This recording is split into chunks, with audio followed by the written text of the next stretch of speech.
తమిళ భాష మీద ఒక మాట మాట్లాడితే మొత్తం దేశం తమిళనాడు అంతా ఒకటి ఏకమైంది. కమల్ హాసన్ దగ్గర నుంచి స్టాలిన్ దగ్గర నుంచి ఇంతమంది ఒకేసారి ఏకగళం అయింది.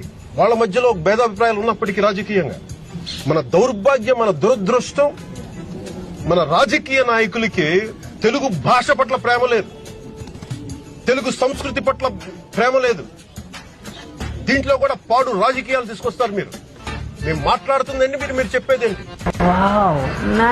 తమిళనాడులో హిందీ రాకూడదు అంటుంటే నాకు అనిపించింది మనసులో ఒకటే, అప్పుడు తమిళ సినిమాల్ని హిందీలో డబ్ చేయకండి. డబ్బులేమో హిందీ నుంచి కావాలి, ఉత్తరప్రదేశ్ నుంచి డబ్బులు కావాలి, బీహార్ నుంచి డబ్బులు కావాలి, ఛత్తీస్గఢ్ నుంచి డబ్బులు కావాలి, కానీ హిందీ మాకు వద్దంటే అది న్యాయం. పనిచేసే వాళ్ళందరూ మనకి బీహార్ నుంచి రావాలి, కానీ హిందీని ద్వేషిస్తానంటే ఎట్లా?